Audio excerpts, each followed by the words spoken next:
सत्या 360 प्रवीण में आपका स्वागत है। आज आप सुनेंगे आमल की एकादशी व्रत कथा। युधिष्ठिर ने कहा, श्री कृष्ण, मैंने विजया एकादशी का महात्म्य, जो महान फल देने वाला है, सुन लिया। अब फाल्गुन शुक्ल पक्ष की एकादशी का नाम और महात्म्य बताने की कृपा कीजिए।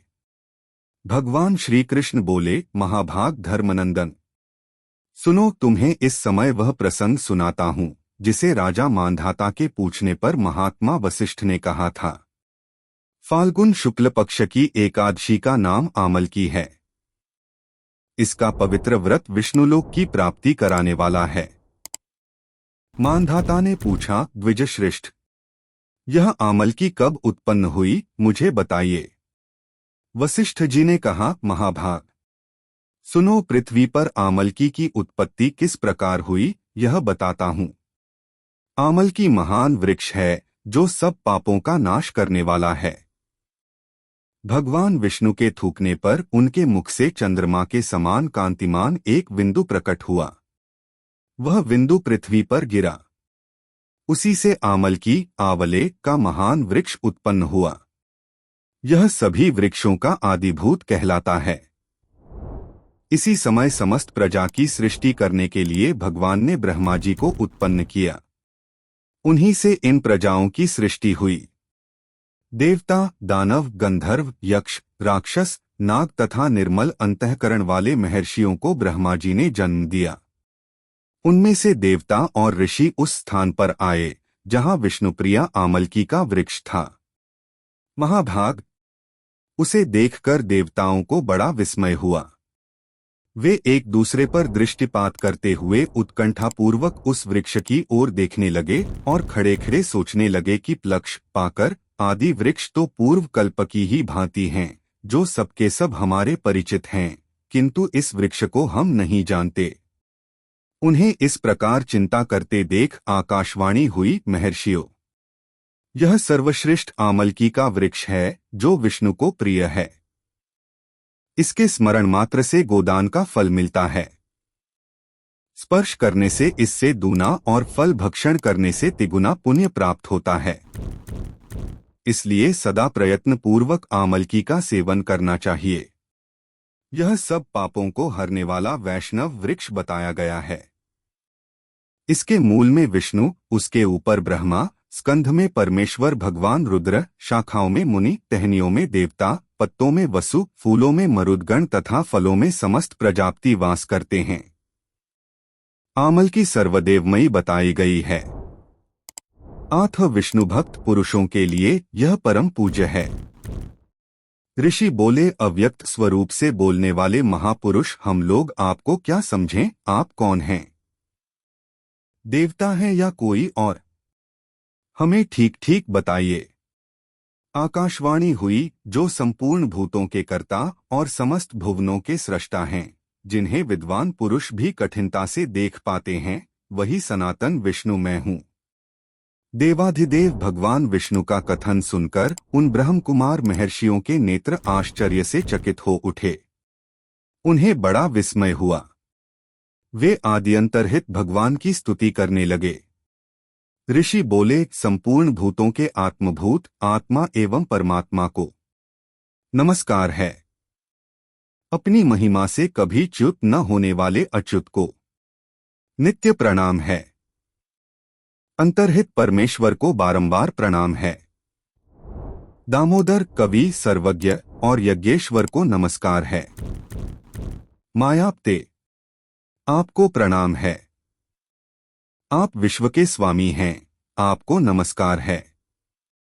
ऋषियों के इस प्रकार स्तुति करने पर भगवान श्रीहरि संतुष्ट हुए और बोले, महर्षियों, तुम्हें कौन सा अभीष्ट वरदान दूं? ऋषि बोले, भगवन, यदि आप संतुष्ट हैं तो हम लोगों के हित के लिए कोई ऐसा व्रत बतलाइए जो स्वर्ग और मोक्षरूपी फल प्रदान करने वाला हो। श्री विष्णु बोले, महर्षियों, फाल्गुन शुक्ल पक्ष में यदि पुष्य नक्षत्र से युक्त द्वादशी हो तो वह महान पुण्य देने वाली और बड़े बड़े पातकों का नाश करने वाली होती है। द्विजवरों, उसमें जो विशेष कर्तव्य है उसको सुनो। आमल की एकादशी में आंवले के वृक्ष के पास जाकर वहां रात्रि में जागरण करना चाहिए।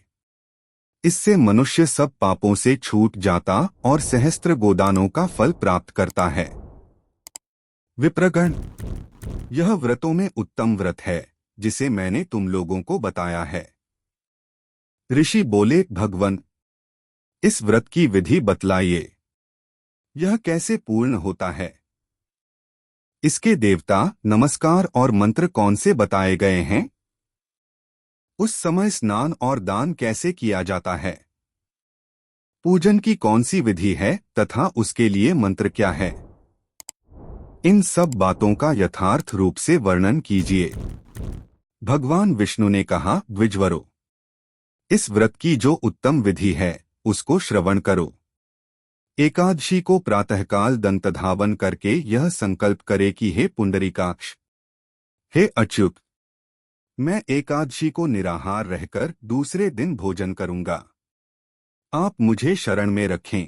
ऐसा नियम लेने के बाद पतित, चोर, पाखंडी, दुराचारी, मर्यादा भंग करने वाले तथा गुरुपत्नीगामी मनुष्यों से वार्तालाप न करे। अपने मन को वश में रखते हुए नदी में, पोखरे में, कुएं पर अथवा घर में ही स्नान करे। स्नान के पहले शरीर में मिट्टी लगाए। मृत्तिका लगाने का मंत्र: अश्वक्रांते रथक्रांते विष्णुक्रांते वसुंधरे। मृत्तिके हर में पापन जन्म कोट्या समर्जितम। अर्थात वसुंधरे, तुम्हारे ऊपर अश्व और रथ चला करते हैं तथा वामन अवतार के समय भगवान विष्णु ने भी तुम्हें अपने पैरों से नापा था। मृत्तिके, मैंने करोड़ों जन्मों में जो पाप किए हैं, मेरे उन सब पापों को हर लो। स्नान मंत्र: त्वमातः सर्वभूताना जीवन तत्तु रक्षकम। स्वेज्जोद्भिज्य जातीना रसाना पत्ये नमः। स्नातोः सर्वतीर्थेषु हृदप्रस्रवणेषु च नदीषु देवखातेषु इदं स्नान तुम्हें भवेत। अर्थात जल की अधिष्ठात्री देवी माता, तुम संपूर्ण भूतों के लिए जीवन हो। वही जीवन जो स्वेदज और उद्भिज्ज जाति के जीवों का भी रक्षक है। तुम रसों की स्वामिनी हो। तुम्हें नमस्कार है।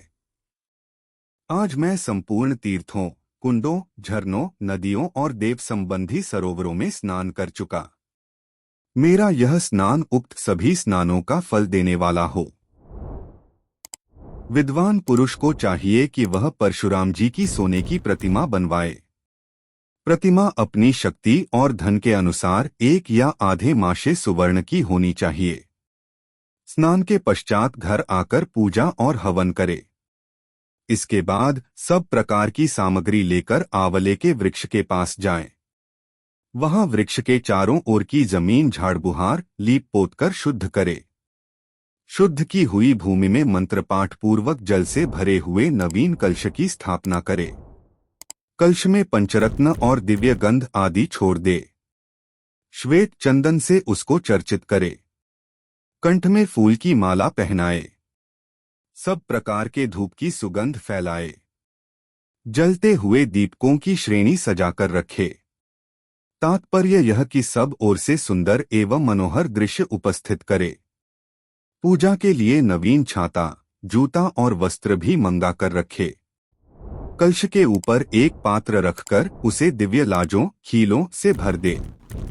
फिर उसके ऊपर सुवर्णमय परशुराम जी की स्थापना करे।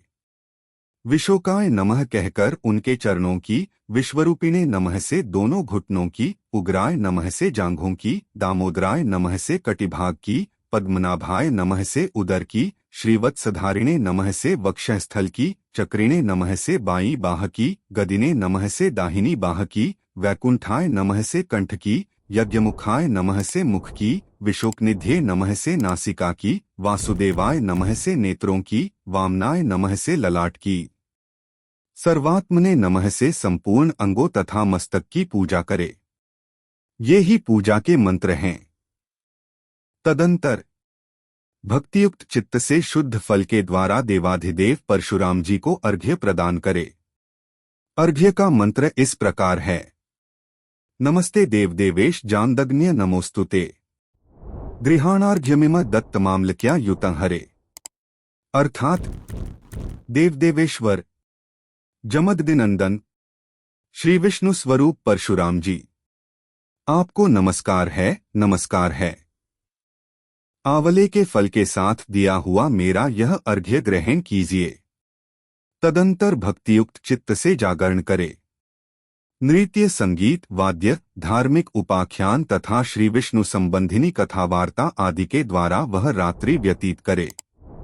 उसके बाद भगवान विष्णु के नाम ले लेकर आमल की वृक्ष की परिक्रमा 108 या 28 बार करे। फिर सबेरा होने पर श्रीहरि की आरती करे। ब्राह्मण की पूजा करके वहां की सब सामग्री उसे निवेदन कर दे।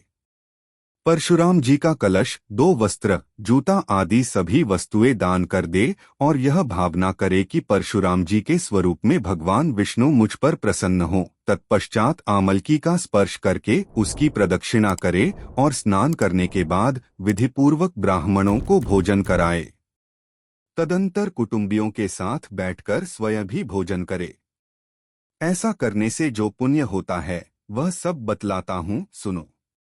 संपूर्ण तीर्थों के सेवन से जो पुण्य प्राप्त होता है तथा सब प्रकार के दान देने से जो फल मिलता है वह सब उपर्युक्त विधि के पालन से सुलभ होता है। समस्त यज्ञों की अपेक्षा भी अधिक फल मिलता है, इसमें तनिक भी संदेह नहीं है। यह व्रत सब व्रतों में उत्तम है, जिसका मैंने तुमसे पूरा पूरा वर्णन किया है। वशिष्ठ जी कहते हैं, महाराज, इतना कहकर देवेश्वर भगवान विष्णु वहीं अंतर्धान हो गए। तत्पश्चात उन समस्त महर्षियों ने उक्त व्रत का पूर्ण रूप से पालन किया। नृपश्रेष्ठ, इसी प्रकार तुम्हें भी इस व्रत का अनुष्ठान करना चाहिए। भगवान श्री कृष्ण कहते हैं, युधिष्ठिर, यह दुर्धर्ष व्रत मनुष्य को सब पापों से मुक्त करने वाला है। अथ श्री एकादशी व्रत कथा संपूर्ण। बोलिए लक्ष्मी नारायण भगवान की जय।